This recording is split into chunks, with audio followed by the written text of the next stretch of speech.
welcome to Blessed Television's special seminar, Career or Despair, a look into adult learning and how the pandemic has helped institutions to pivot in integrating adult learning as a part of their offerings. I'm Omar Oliphant. I will be your host for this seminar, and we ask of you to join in with us. You can be able to converse with us in the chat and also to send in your questions.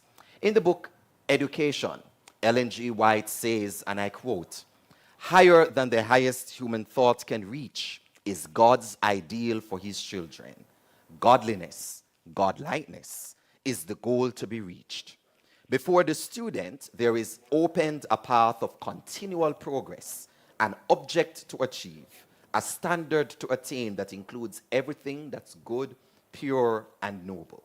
Students will advance as fast and as far as possible in every branch of true knowledge, but their efforts will be directed to subjects as much higher than their mere selfish and temporal interests as the heavens are higher than the earth." End of quote. She also opens this book by saying that true education means more than the pursuit of a certain course of study. It means more than a preparation for the life that now is. It has to do with the whole being and with the whole period of existence possible to man. End of quote. It is that aspect of the quotation, the whole existence possible to man, that we will be taking an insightful look on today in relation to adult learning and how it can be integrated for many individuals through the platforms that are available today. But for many persons, the choice of entering into a new field or a field at a later stage in life can bring about despair.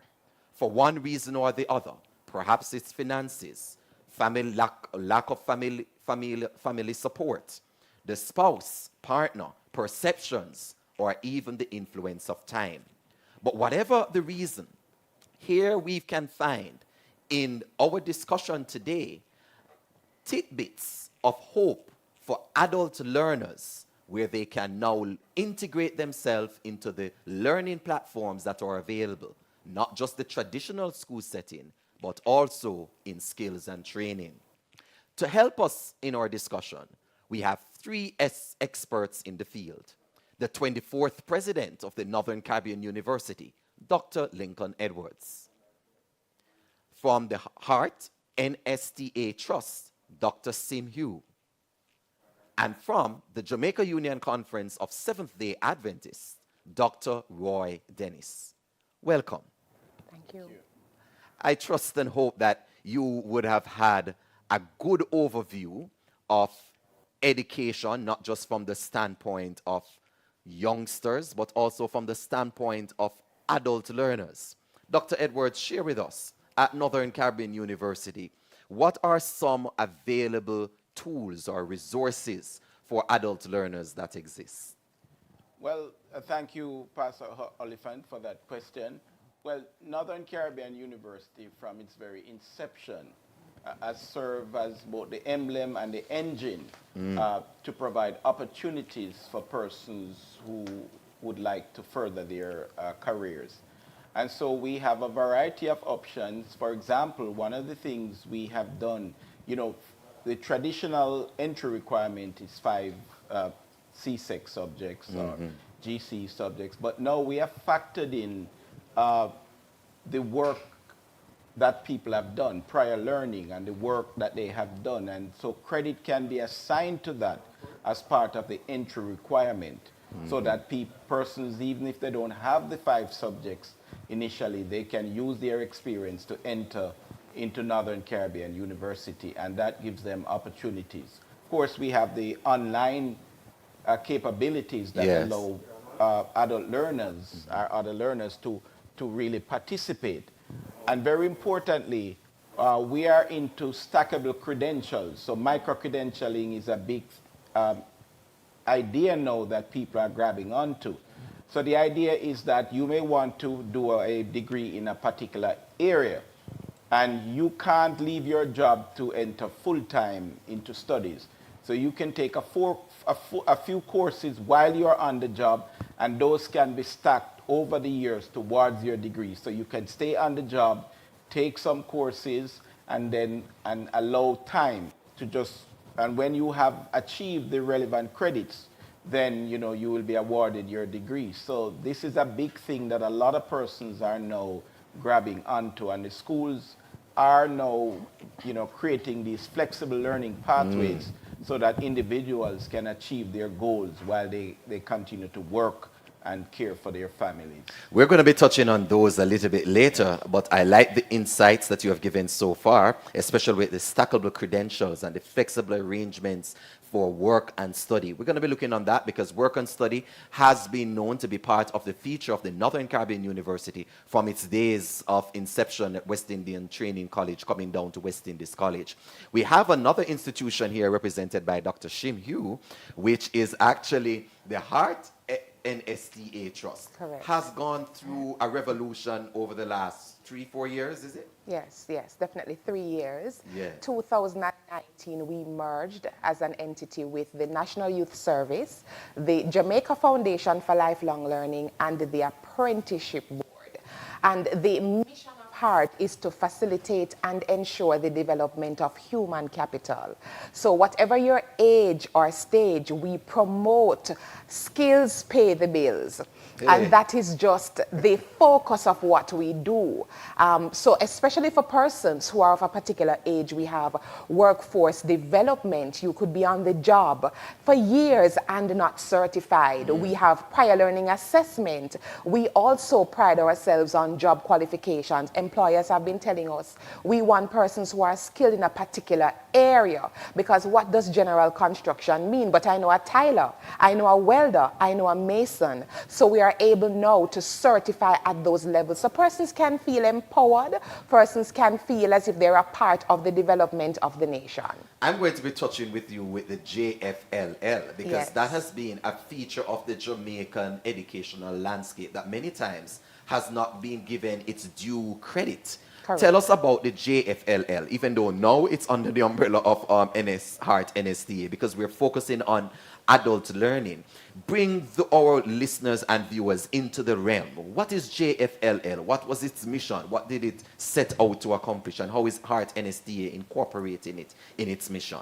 So JFLL, now infused in Heart, is the high school diploma equivalency program.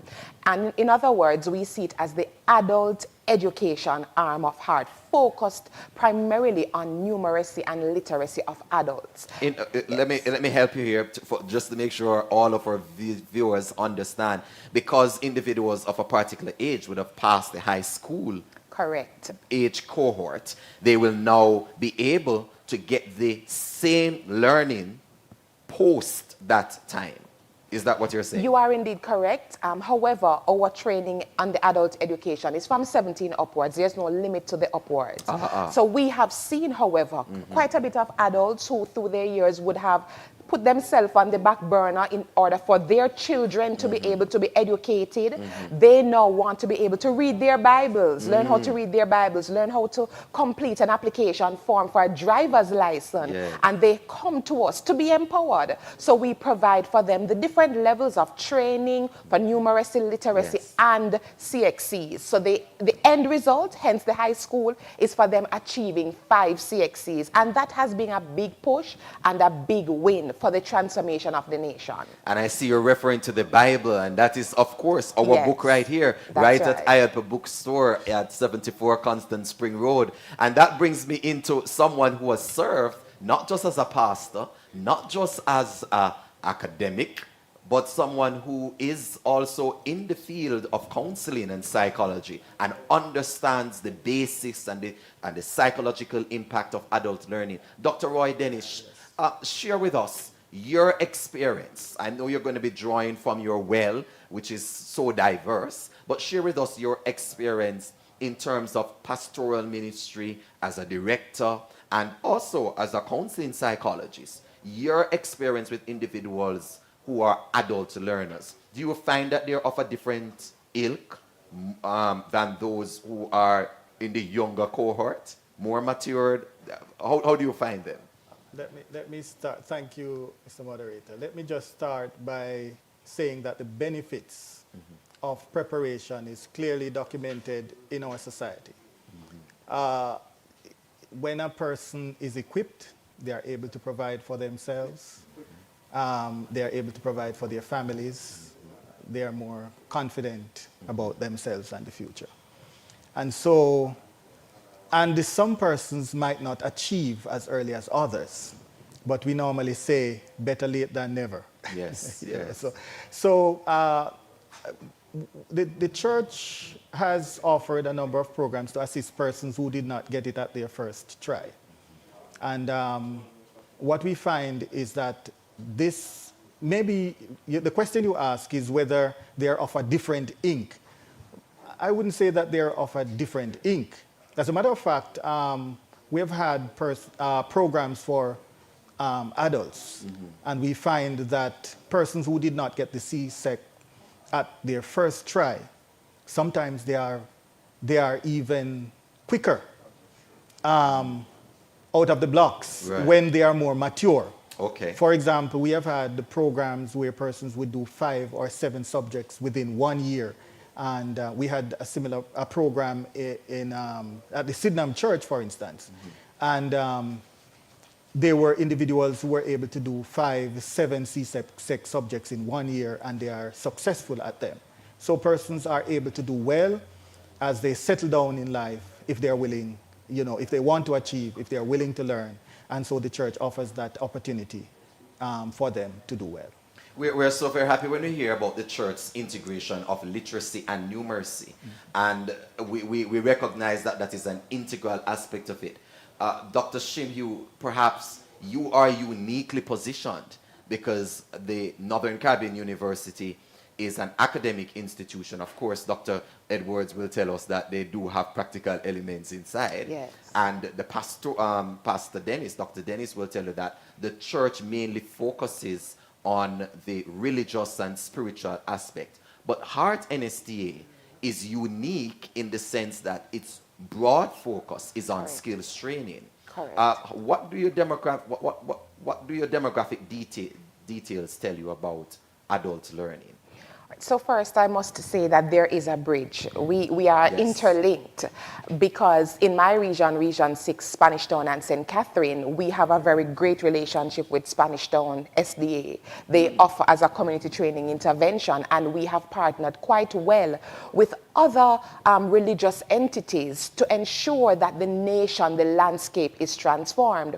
By a way of demographic, we have about 45% of adults, and when I say adults, I want to say persons between the ages of 27 to even 80. Wow. We have had instances of 79-year-olds, 80-year-olds graduating with their certificate. And I believe we are also interlinked because we want to see Jamaica under God transformed. And that means focusing on the complete man. So separate and apart from our skills training, we also infuse employability skills. We infuse what it takes to not only be a good practitioner for our way of skill, but also to be a great human being. And of course, everything that we do is tied to that which the Lord lays out as the foundation. Go out and teach and preach. We have seen that the adults are more focused. Those who have started their journey at a later date are more focused, more diligent, more determined to prove the narrative wrong. You know what I did not dash away? Hey. Right. They are determined to ensure that they come out on the right side. And at heart, we want to say that we give a hand up and not a handout. Ah, I like that. You're giving us some gems. At Heart, we give a hand up, Yes. not a handout. And earlier you spoke about Skills pay the bills. Correct. And it's very real because Dr. Edwards, when I was growing up, when individuals were asked what they want to be in life, pastor, it was never a pastor.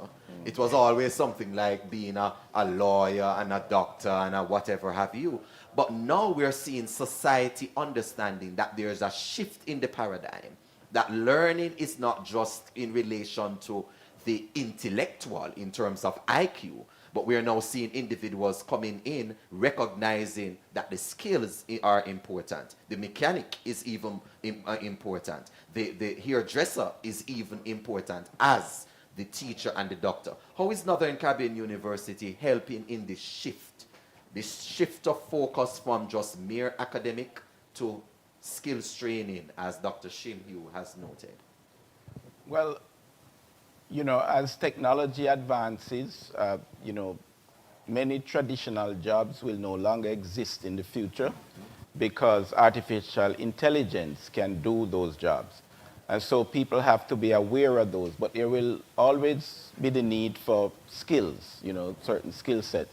So we have formed what we call VT, the Vocational Empowerment and Educational Training Institute, that will allow persons who need specific skills to acquire those through VT.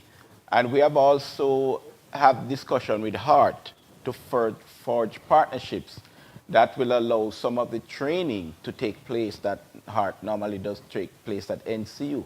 For example, in the area of technology, we are well known in that area. And so, for example, when COVID-19 impacted us, we partnered with the ministry to train teachers in the public education system how to offer their lectures online. And so we are partnering with different institutions now so that technology can be a part of what people do. So again, as I said, through VT, we are able to empower people with specific skills, digital animation and those things. Also, there's an opportunity for adult learners who are not technology savvy to apply to NCU to learn these, to get certified in specific courses that will help them to better understand the technology. So we are rolling out at NCU a number of courses that are specific to the needs of persons in the society. So as long as we know what people want, our duty is to provide it at NCU, and we're partnering with the churches and with other institutions. It wasn't so long ago, one church member said to me that, we need the young people who are even adults who work with us in the media center to be certified, because they are helping, they are doing, but they are not certified. So we now want to develop those courses so that they can be certified, so that when they go out, they have that sense of pride and accomplishment. And as I mentioned, we are partnering with HEART. There's discussion so that together we can empower the Jamaican people. Because this is not one institution versus another. These are many institutions coming together to move the Jamaican people forward and be prepared for the future. And we're not leaving anyone behind. So adults must feel secure and feel confident that at NCU we have their interest at heart, and we are partnering with HEART and other institutions so that they can achieve their goals. A revolutionary impact, you would say, Dr. Dennis? Oh, yes. The church partners with various institutions to provide education. The Seventh-day Adventist Church is largely about education, while there are some denominations that might focus more on the emotions, and emotions are important. But if you should categorize the Seventh-day Adventist Church, you would say it's a church that focuses more on the rational and than the emotional. So even in our church services, you will see that a lot of teaching takes place. And the structure of the church, we have various institutions from the baby is born. We have preschool, we have primary school, we have high school. And as I mentioned, some of the churches partner with NCU and HEART in order to have extension programs for adults who did not get the CSEC. And we have Northern Caribbean University and our universities. So our philosophy focuses on preparation for the whole man and for the whole period of existence available to man. So as long as we are alive, we are learning. And as long as the church exists, we will participate with every institution and entity that is focusing on building the mental, the physical, and the spiritual capacity of man. The Apostle Paul puts it this way in Ephesians chapter 4. He says that God gives gifts, and he gives these gifts for the edifying of the body of Christ till we all come up or grow up to the measure of the stature of the fullness of man in Jesus. How can that be done unless we have true education? The kind of education which Ellen White spoke of when she says it has to do with the whole being and with the whole period of existence possible to man. So education is not just for children. Education is not just for youth. Education is indeed for all of us. You are watching Bless TV's special seminar, Despair, Career or Despair. We'll be back with you on the other side of this break. When I left my community in Lilliput, Montego Bay, very volatile area, all I had was a dream. I do not know what will happen come August 2020 when I graduate.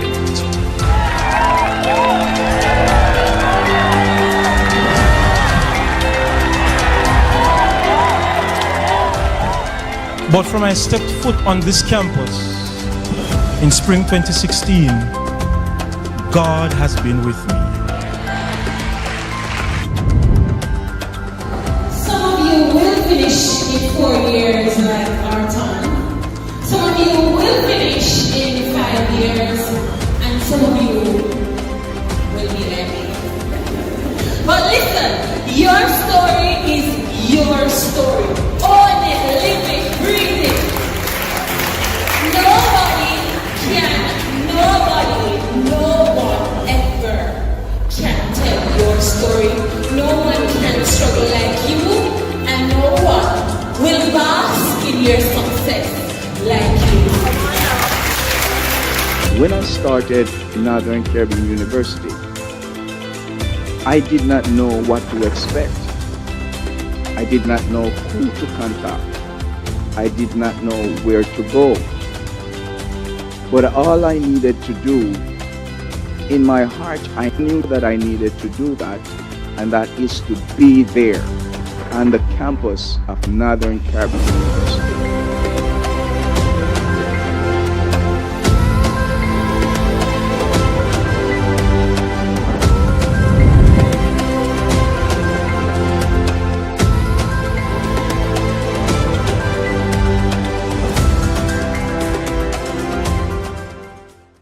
Over 30% of our total youth population comprises unattached young people. That's an alarming number that we are aiming to reduce with the help of the EYES Mentorship Initiative. 5 years ago, you could catch me smoking and drinking at any hours of the day. Being in state care, I lacked some guidance that I really needed. Since joining this program, I had gotten baptized and I'm closer to achieving my goals. The West Jamaica Conference's EYES Mentorship Program is an initiative that seeks to target at-risk youth by pairing them with trained mentors to positively impact their lives. Have you selected the mentorship coordinator for your church so that you can benefit from the district level training? Start the process now. Get involved. For more information, send us a WhatsApp message at 876-853-4705 and follow us on Instagram at EYES Mentorship as we empower youth and engage society for the building of a better nation. Welcome back to Bless TV's special seminar, Career or Despair, speaking about adult learning and how it has pivoted in the midst of the pandemic. On the other side, we had a conversation with some of our educators. This time, we're going to be going to sample students within the educational sector. And we have here with us two students, as they then were. We have with us, to aid in this conversation, Rochester Reed and Chad Anthony Cook. Welcome, gentlemen. Welcome. Rochester, speak with me. You went to Hart when you were 42, 43. Yeah. Come on, why were you going back to school at that age? Tell us, what was motivating you to get that Hart NSTA certification? I was in a job feeling not going anywhere. Granted, I was making money. I was making good money, but I wasn't feeling that energy. And I was searching. In fact, when it was announced at my church, Brayton SDA, that they had this program going on, it was not a matter of me jumping into it. It was a matter of me being there. So they offered it, and I took it up right away to go to Jagas, just to pursue the course of it was mechanics, but what Jagas does, it gives you the whole entire thing. And then after the second year now, while in the second year you choose where you want to specialize in. And I specialize in what I really was interested in, that was AC. Let's backtrack a little. You said you were in a field before. Yes. Because many adult learners are either already in a field or they're out of a field. Yeah. What is it that, which field were you in? I was a taxi operator. Oh, you were a taxi operator. Yeah. And how was that for you? It was good, man. At first? Yeah, it was good because it's not the taxi operator you see on the road here now. Oh, bless the Lord. It was the proper driving. Yes, man. The proper Yes, man. It wasn't taxi operators. What they have now kind of make me feel embarrassed. You feel embarrassed to say you were a taxi driver? Yeah, yes. And so you wanted more for yourself? I wanted more. And I noted that you said that you were making a lot of money. Normally, individuals' money is a very good consideration for them in a position. Why would you want to give up what was sure for perhaps what would have been unsure? Because of the era that I was operating taxi in and the environment. I was in the Spanish Town area. Yes. And I wouldn't want to go any further than just All in right. the Spanish Town area. And so at that age and stage of your life, you pivoted into a new era. Did you have any fears? Did you have any drawbacks? I had not fear, I had a bit of doubt of how I would manipulate in the system. Going back to school, and it's not that I've never been to school before. Yes. But going back to school and then the age factor, and I was questioning myself and, my age, going back to school, and the age of those I would encounter at the school. Right. And the teachers, how they would react to me as an adult. You might say, but they are there to help you, to facilitate you. But then at your age, you're looking at, I'm an adult, and I might meet up with a few teachers who are younger than me, which I did. Wow. And in fact, I met a guy who I went to school with, who was a teacher at the school. And it was good. It started out nervous, but trust me, after the first 2 weeks, I was in it. But that's a lot there that you have just said, a lot of compartmentalization and analysis that goes in. What helped you to get over it and to say, all right, I'm going to do it in spite of? I had a wife who was a teacher. I have a wife who is a teacher. Yes. I have 2 daughters who, when she comes home, they are teachers. Oh, support system. So the support system was great. In fact, when I finished school in the night, because it was evening at Jagas, and my wife had already segmented a spot in the dining room away from everyone, and that is where my second class study would be. And she would go over with me and help me and tell me. And from that, and I had friends at church who maths was a problem with me. Okay. So I had 2 friends at church who were in the banking system, and they're good friends of mine. So I went to them and asked them, and Sabbath evening, it was my class upstairs with them. And now it's history, because now you are AC operator. You help to service ACs. What else do you do? High quality auto AC. And high quality. And split unit maintenance. Yes. Okay. Install, repair. I'm sorry we don't have enough time or maybe units for you to demonstrate that for those who are watching. Yeah. But maybe they can touch bases with you. Here we have one individual who has been through adult learning and another who has entered a field where majority of the persons there are in fact adults. How does he fit in? Chad Anthony Cook, tell us about your experience. You're a financial analyst, right? Yeah, I'm an analyst at Cygnus Capital. At Cygnus. How do you find it working in the environment with individuals that are senior to you? It was a adjusting process. Because these people have been in the sector for years, and you're just starting in the industry, you're fresh out of school. But fortunately, they don't undermine you. They kind of mentor you and say, I was once there. Right. So, it's a learning experience for both of us. Tell me, you graduated last year from Northern Caribbean University. Yes. So you see, we're matching everything. It's Hearts earlier with Dr. Shimhu and NCU earlier with Dr. Lincoln. And we actually have individuals, both of them are Seventh-day Adventists as well. What are some of the essential lessons that you would have learned working with individuals of a different age group? I think the essential lessons were don't be afraid to ask questions. Yes. They always say no question is too stupid to ask, or there's no such thing as a stupid question. And I think just collaboration is important. So, if you need help with something, they're always one step away or one phone call away. And they're willing to help regardless of how busy they might be. And if they're really that busy, they make the time for you to help out. Research has showed us, Chad, Anthony, that there is the concept of reverse mentoring in the workplace, and how mentoring is normally, to explain it, mentoring is normally between a senior giving advice and guidance to a junior. Yeah. But reverse mentoring now deals with the junior actually giving advice and mentorship and guidance, especially for example in the field of technology, to the senior.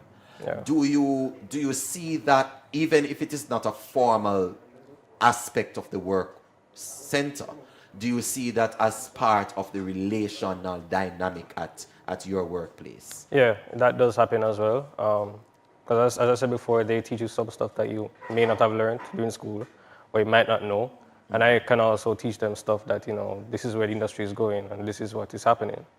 I found that because of my good writing skills, I've been able to say, this is how you can word something to make it easier to understand, or to be as technical as you want it. You kind of do it both ways. So a lot of adult learners may be sitting at home, Chad, wondering, if I come into the workplace, I will have to be giving up myself and my voice and my place to the younger persons in the workplace. To them, what would you say as a younger person in the workplace, seeing reverse mentoring happening in your center? What would you say to such individuals? I would say there's a space for everyone. We're all here to learn from each other. That's really how growth occurs, whether it's self-growth or growth for the company itself to achieve its objectives. So I say, as I said before, there's a space for everyone. There's a space for everyone. So back to you now, Rochester. In the whole dynamic, having listened to a person like Chad, who represents a particular cohort, age cohort, how would you advise younger individuals now? Yeah, when persons as yourself, as adult learners, either change careers or enter into the educational environment, what advice would you give to the younger ones as to how to relate to individuals like you? Go for it, man. Go for it, because there's never a hurdle that you cannot surmount. There's never one. What I've learned is that even though I went to school and there were younger students there than me, we all found something that we can help each other with. So don't be afraid to take the leap. When you make that step, that is when you will start the journey. The journey only starts when you make the start. Mm-hmm. If you want to achieve something, set goals, but don't set higher goals than you can make. Mm-hmm. Start from little, and little make much. Yes.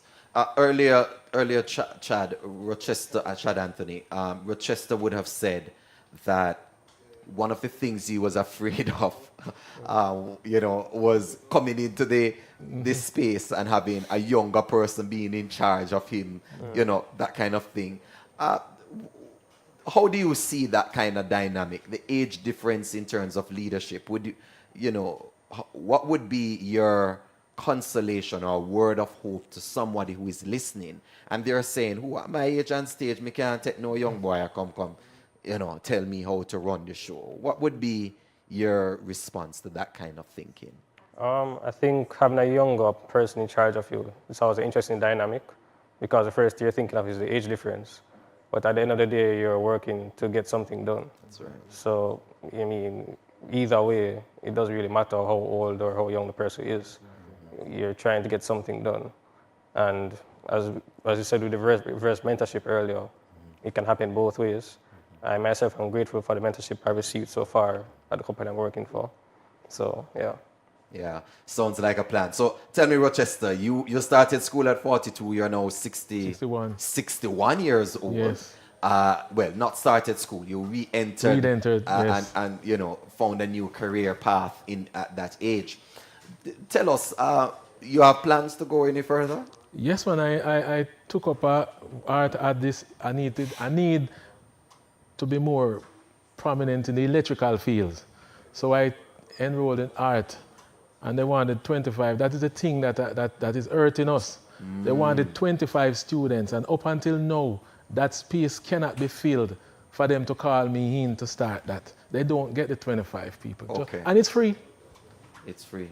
It's free to the student. It costs the taxpayer. Yes, but but if it's free for you to come in and get something and don't beg me, come when on. Dr. Shimhugh comes back, I'm going to ask her to respond to that, because that's a unique perspective, the fact that there has to be a particular amount for class size, but I don't think there is a limit in terms of age. But you're planning to actually go forward and do more. As much as I can. That's good, Rochester. Thank you for that. Chad Anthony, any plans, or this is it for you? You have found your niche and you're comfortable in your space. What? I'm not comfortable yet. I plan to either do a master's degree or maybe go for the CFA or KAIA designations. It's either one or two. So I'm still thinking about it. And you're looking about how you also can be able to even help to create an environment that fosters adult learners as well. For sure. All right, there you have it. I think that was an interesting insight from Rochester Reed and from Chad Anthony Cook. Both of them actually sharing with us what it's like on the other side of the spectrum in terms of adult learning. And you're able to get insights and to be able to share. You can share with us in the chat. Let us know what your perspective, what your views are, and of course, your questions. We're going to take a break and we'll be back with you on the other side. I remember when I left my community in Lilliput, Montego Bay, very volatile area. All I had was a dream. I do not know what will happen come August 2020 when I graduate.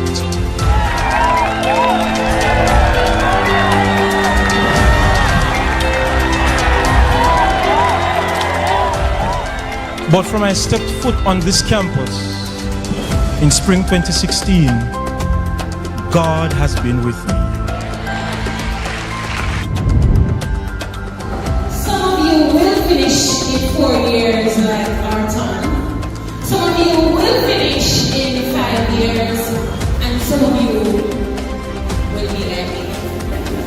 But listen, your story is your story. Own it, live it, breathe it.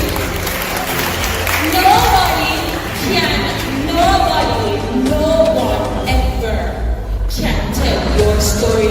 No one can struggle like you, and no one will bask in your success like you. When I started Northern Caribbean University, I did not know what to expect.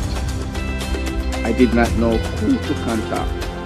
I did not know where to go.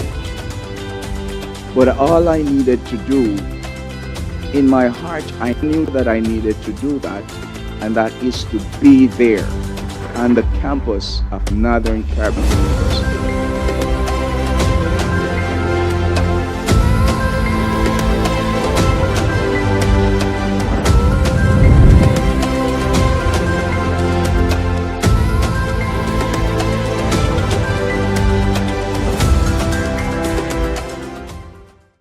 30% of our total youth population comprises unattached young people. That's an alarming number that we are aiming to reduce with the help of the EYES Mentorship Initiative. 5 years ago, you could catch me smoking and drinking at any hours of the day. Being in state care, I lacked some guidance that I really needed. Since joining this program, I had gotten baptized and I'm closer to achieving my goals. The West Jamaica Conference's EYES Mentorship Program is an initiative that seeks to target at-risk youth by pairing them with trained mentors to positively impact their lives. Have you selected the mentorship coordinator for your church so that you can benefit from the district level training? Start the process now. Get involved. For more information, send us a WhatsApp message at 876-853-4705 and follow us on Instagram at Eyes Mentorship as we empower youth and engage society for the building of a better nation.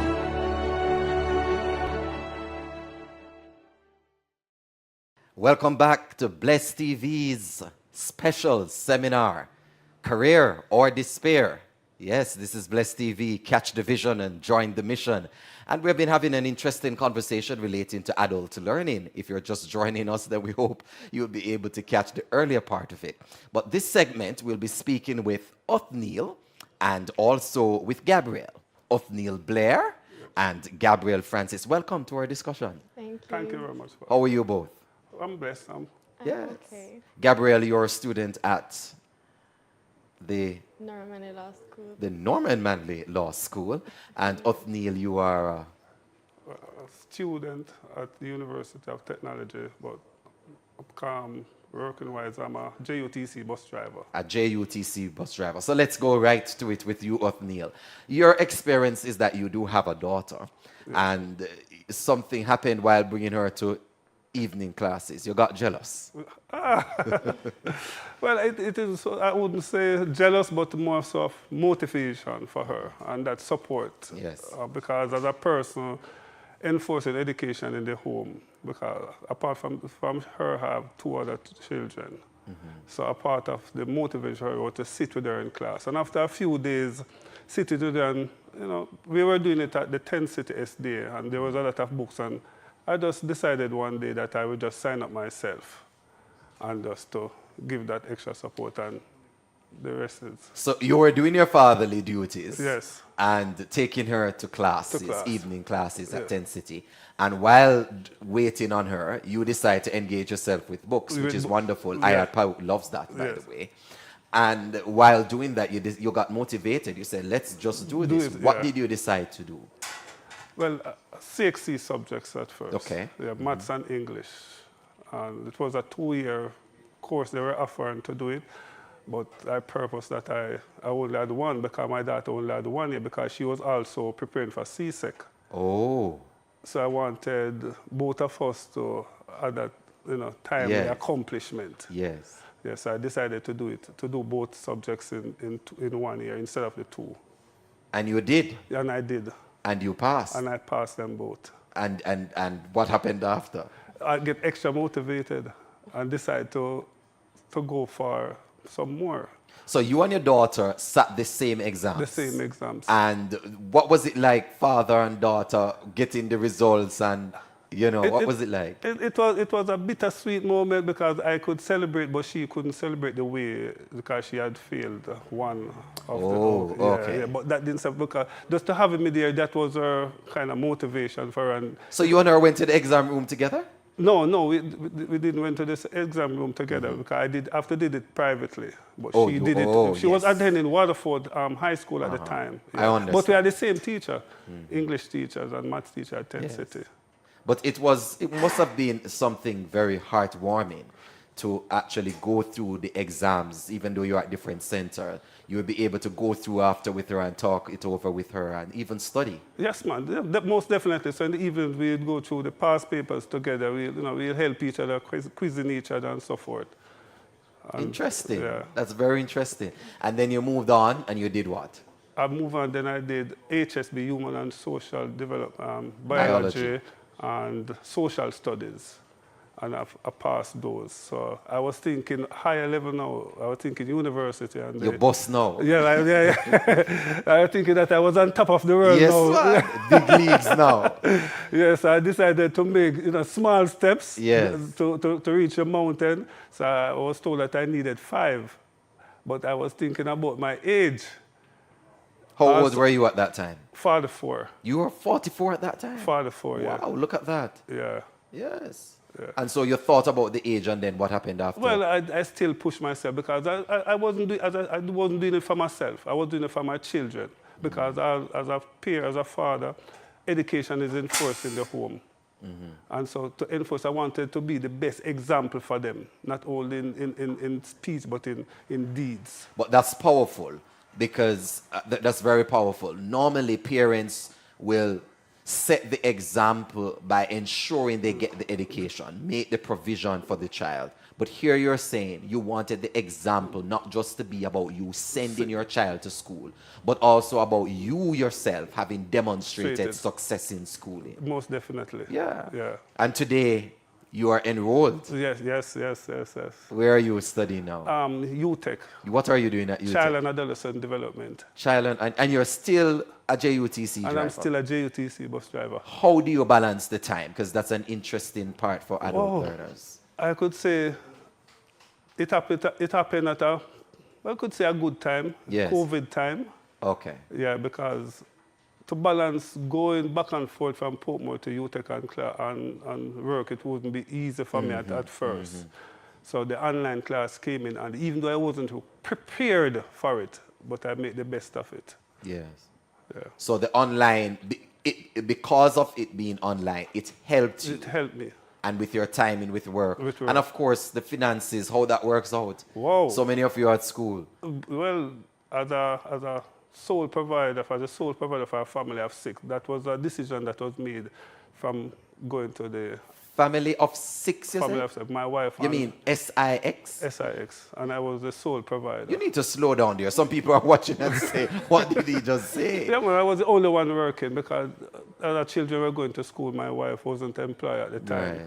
So the decision to even go to 10 seater for evening class was actually a sacrifice, because it was something that I wanted to do from a longer time, but because of the responsibility I have, I couldn't see myself giving up, because every hour is very important to me. Every hour means an extra dollar for me, for the family. Yes. So to make that decision to just give up those hours to attend class for years is a struggle that I have. So self-development, self-growth, you saw as being as equally important for the family, not just for yourself. For myself. And that's a critical perspective there to actually get, because Othniel is saying he did not just see this as something for himself, he sees this as something for his family. I wish I had more time with you. But Gabrielle, talk to me. Norman Manley Law School, that's not an easy road there. Not at all. What year are you? I'm in first year. How do you find it so far? Stressful. Stressful? Very, very stressful. Yes, the first year of Norman Manley is normally the pull out here part. So tell me, as a young learner in the academic world, you are amongst individuals who are adult learners at Norman Manley. Yes, I am. You in your group, because I know you have groups. Yeah. Do you specifically have individuals in that group that are older than you are, adult learners who work? Yeah. What's it like? What's the group dynamic like? I mean, they are, and the teachers will point it out, they're normally more driven because they have something going for us, so they have to balance their time more. A lot of us, I'm on the evening stream, and so you find a lot of them on the evening stream. And I was also working when I just started Norman Manley. So it's a big effort to balance your time, and the older ones have families and stuff, and so you can see the sacrifice that they have to make to come to school. So you're seeing it firsthand from outside, because it's not something you're personally experiencing. You're not yet married? No. And you don't have any children as yet? No. So you're experiencing individuals beside you, with you, in your year group, who actually have to juggle. What lessons are you drawing from this? What are you learning? How are you growing? It's inspirational. I even have people that are doctors in law school now, people who have whole other careers that are there. And it's just inspirational. You don't give up on what you want and what you hope for, and you don't let age stop you. Do you think that because of this, it will help you? Because you're not yet in the work world. Do you think that this experience of working with other individuals who are older than you will translate into better relationships or not when you get into the workplace? It will, because the work dynamic is going to be the same with older, younger. Right. So you get to see their perspective, their views on things, and just help, because they're not much different than us, the age. Despite what people might think, you learn to live and learn from each other. So walk me through, Gabrielle. What are two things that stand out for you, or how would you and your colleagues actually help with adult learners being, making the process smoother for them, given all the demands that you have? Because you do have group projects and so forth. So in evening stream, we tend to be very cohesive. We're very together. We take notes for who have to miss class. Okay. We fill them in. Oftentimes, yet there are people attending class from their cars, driving home. And so you try to help them, try to, apologize for them if they miss class, and just keep them abreast.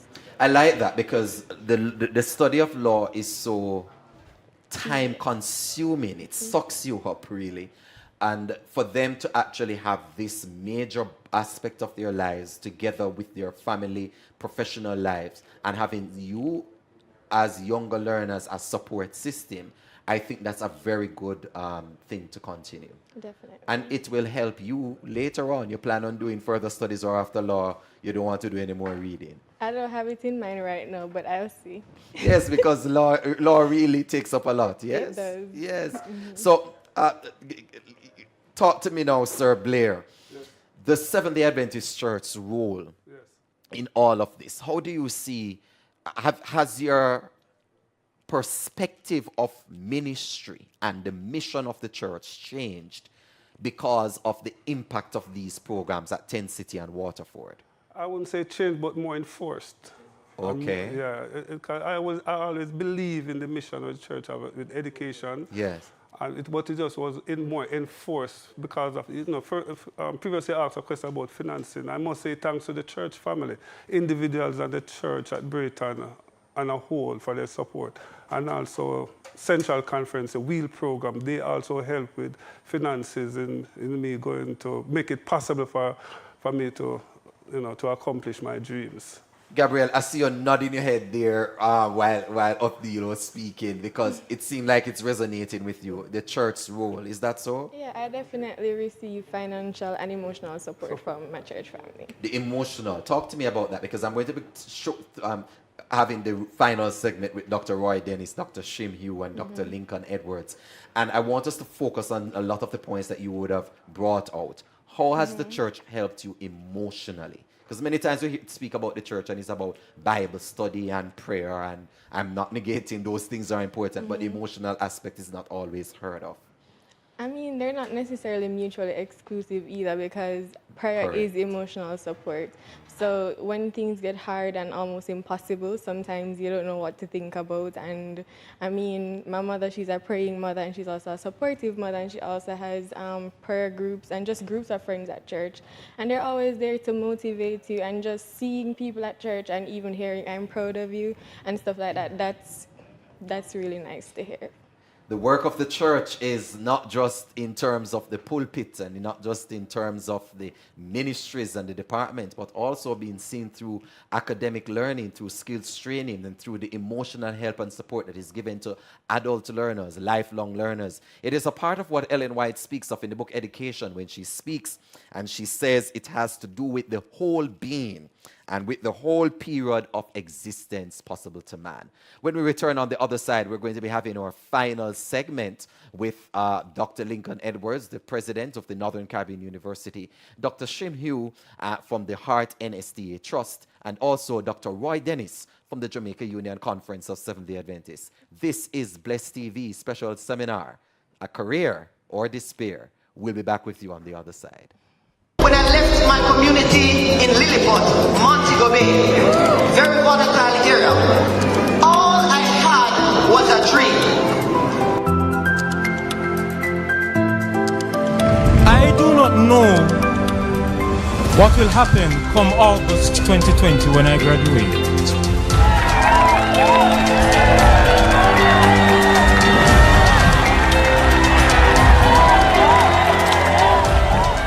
But from I stepped foot on this campus in spring 2016, God has been with me. Some of you will finish in 4 years like our time.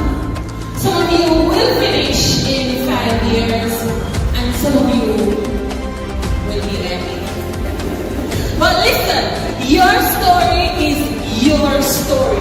Own it, live it, breathe it. No one ever can tell your story. No one can struggle like you, and no one will bask in your success like you. When I started Northern Caribbean University, I did not know what to expect. I did not know who to contact. I did not know where to go. But all I needed to do, in my heart, I knew that I needed to do that, and that is to be there on the campus of Northern Caribbean University.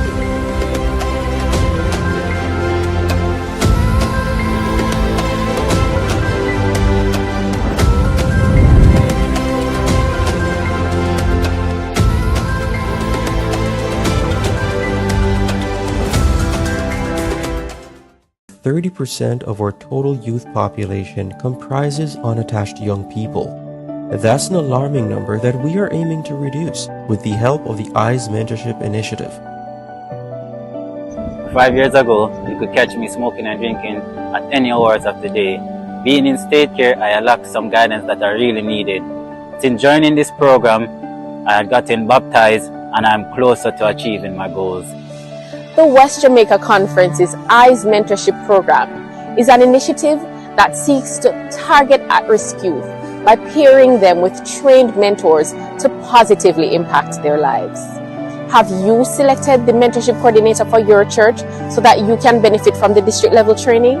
Start the process now. Get involved. For more information, send us a WhatsApp message at 876-853-4705 and follow us on Instagram at EYES Mentorship as we empower youth and engage society for the building of a better nation.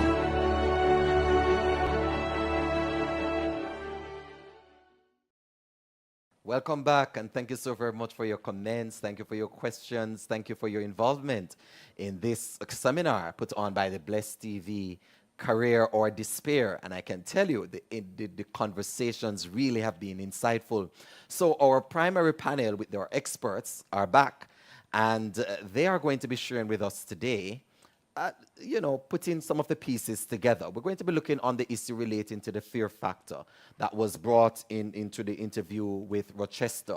We're also going to be considering what he said in relation to the size of the class and why is it that the Heart NSTA Trust puts in place that kind of mechanism. We'll also be discussing with Pastor Roy Dennis what Othniel would have put forward in relation to the collaboration between the church and these kind of educational endeavors. And of course, we'll be discussing with Dr. Lincoln Edwards the issue relating to the expansion of the work of education out of the realm, decentralization of academia as it has been done. So let me start there with you, Dr. Edwards, because 30 odd years ago, you had a vision for how the church could have done decentralization.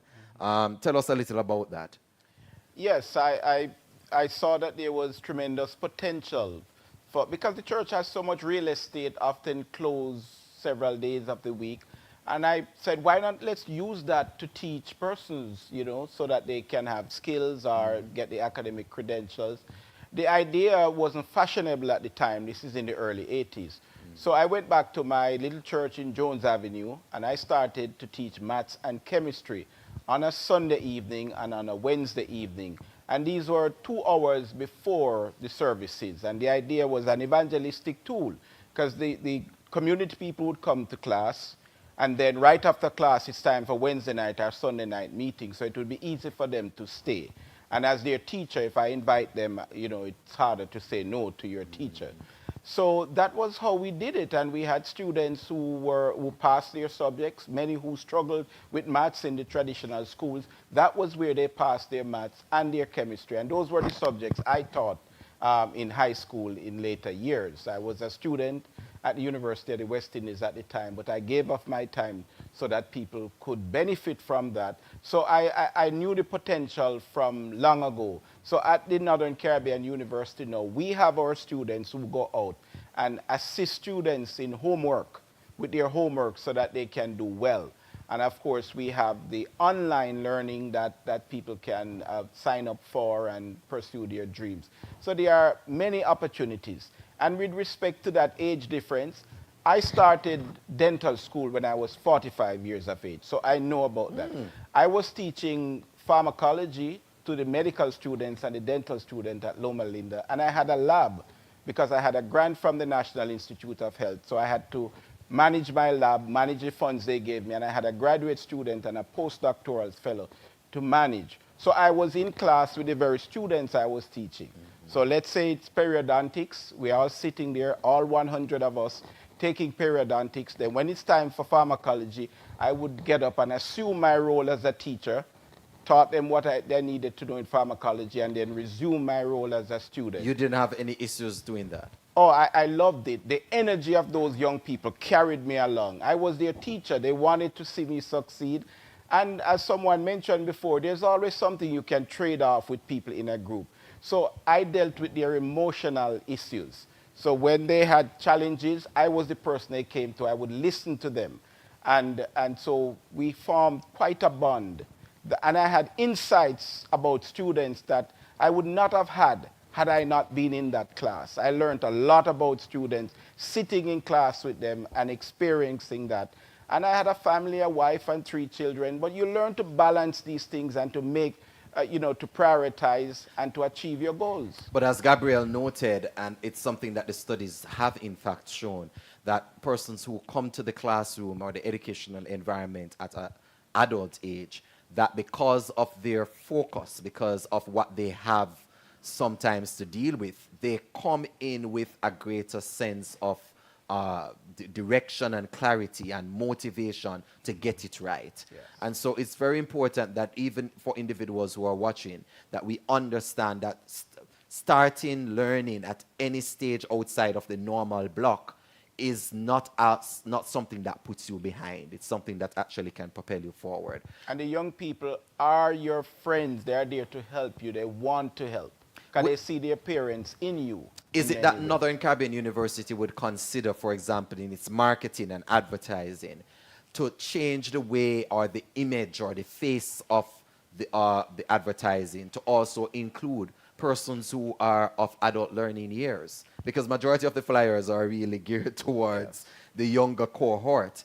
And that way, individuals seeing their age cohort in it, it can also send a message that NCU is here for us as well. Oh, absolutely. We are prepared to work with the constituency to satisfy the needs of the constituency. Because the adult learning cohort is a very essential cohort. Yes. And that's particularly one of the reasons, Dr. Shimhue, that Heart NSTA is moving around the towns in Jamaica with some buses. Correct. What are you doing in buses? Why not stay in an office at AC? What are you doing on buses? Well, we have always been itinerant. We've always been agile and flexible.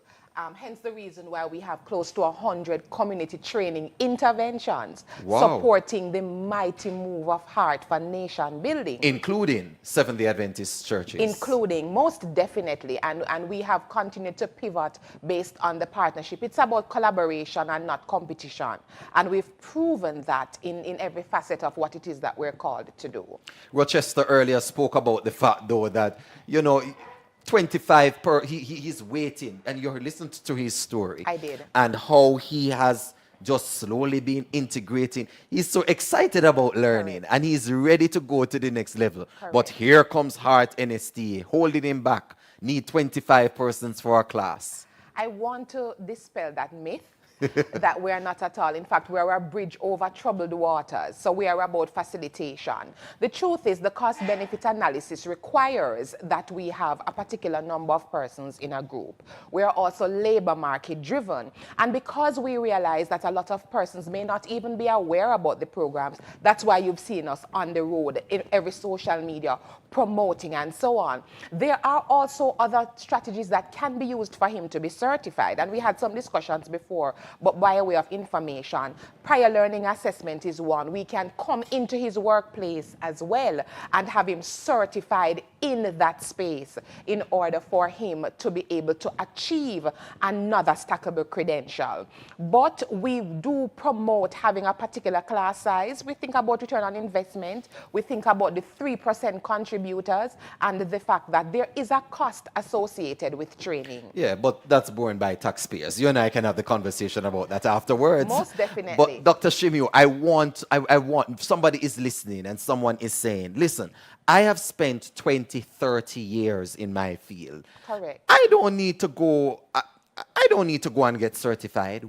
What are the benefits of certification? And then I'm going to make a statement.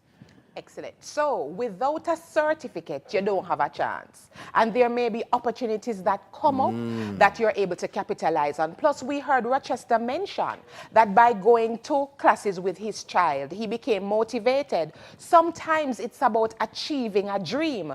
You may not necessarily plan to transcend into that profession, but you've acquired something that empowers. You've shown your family members, your community. So for example, while working at Ebony Park Academy, a heart institution focusing on agriculture, I did crop production level 2 as the deputy manager. Sat with persons 17, 18, 19 for two main reasons. One, so that I could have the experience of being in the training, so I can, help to mold and to guide and to shape, and also for self-actualization. Yes. So it's important too. So it's not only about the office and the title and the position. Not at all. Self-actualization.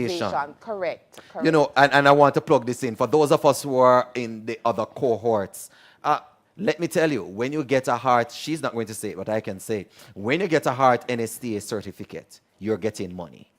In countries such as Canada, my brother-in-law has moved from Jamaica to Canada.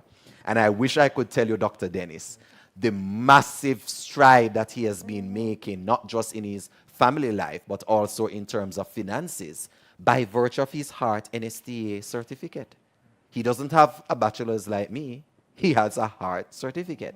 And in these industrial countries, in these first world countries, Dr. Edwards, your certificate is of greater value in many instances than your academic degree. So, Dr. Dennis, let's wrap with you. The church's mission. I heard, before I get to the church's mission, I wanted to touch the matter of the fear factor that was brought up by Rochester. Well, first of all, I want to express appreciation for their testimonies. Yes. Rochester, Chad, Othniel and Gabriel. I also want to express appreciation to hear the testimonies of the men. Since the 80s and the 90s, 75% of the persons at higher level education are now female. And they are the ones who are inclined to upgrade themselves. So for years, I've been pushing for men to upgrade themselves. And today, I feel pleased. Man, no one be no bookie, doctor. Dr. Dennis, man, no one be no bookie. And that's what they say when I go to the seminar. But as Dr. Shimhu pointed out, without skills and degrees that are certified, then you are not able to finance your way. Yeah. So it brings fulfillment and it brings financial satisfaction. So the fear factor. When I returned to do my master's after 10 years, even though I got the first year, yes, after I did 10 years in the field, I decided to go back. Yes, after 10 years working in the field, doing my bachelor's, and I returned to do my master's. I was so afraid in the first class. And I remember the psychologist who was teaching the class was probably my age. Maybe he went on to, immediately after his bachelor's degree. And he asked us how we felt about coming back to school. And there are several reasons why people are afraid when they go back. The fear of failure, the fear of the lack of finances, Starting over. and family, and starting over, and maybe the lack of family support is real. But I want to say that we need to change the focus. They said fear is like an octopus that will grip you around the neck and squeeze out every desire in you to be successful. Another person says fear is false evidence appearing real. Yeah. So I want to change that. In psychology, we have a displacement replacement technique. So we want to displace the word fear, and we want to put in the word, replace it with the word focus. And our focus should be on the benefits that are to be derived. Now, Rochester spoke about the fear of having a younger teacher in the classroom, teaching him, directing him. But the teacher has the skills and the expertise that he needs to survive. And so we now have to move away from fear to focus, to say, sitting under the tutelage of this young teacher, I am heading in the direction that I need to go in order to provide for myself and my family. And when I reach a particular age, he's talking about what, being 60 now and so on? Yes, 61. That's the time when people start looking back and evaluating their lives. And if at 50, you equip yourself so that by the time you're 60, you're in a satisfying career or profession, when you look back, you don't have to regret all your life. Amen. So that's important. So we're moving now fear to focus. I like that concept that Dr. Dennis is leaving us with, from fear to focus. I want to thank Dr. Dennis, I want to thank Dr. Shimhu, I want to thank Dr. Edwards from Northern Caribbean University, from the Heart NSTA, and from Jamaica Union for sharing with us. And also a very special thank you to our 4 testimonials, if you would want to call it, individuals who came and shared with us, Gabrielle and Othniel and Chad Anthony and Rochester, for being with us and for just opening wider the conversation on how adult learning truly can have an impact in the pandemic or post the pandemic era. This has been a most engaging conversation, and perhaps you know someone who right now is struggling to go back into school. Someone who is in fear of actually making the shift from one career path to a next. We hope that you will be able to share with them these key principles that have been given to us today, from fear to focus, skills pay the bills. And of course, as Dr. Edwards has shared, that we can use our church centers, our churches as centers where individuals in the community can be able to gain skills and upgrade themselves. The work of the Seventh-day Adventist Church is much broader than the work that is done on any single day of the week. It is encapsulated in the book, Ellen White's book, the book Education. And in that first chapter, she clearly states what the work of true education is. And it has to do with the whole being and with the whole period of existence possible to man. I want to thank you for joining with us. Thank you for sharing the link. Thank you for inviting others to share in this discussion.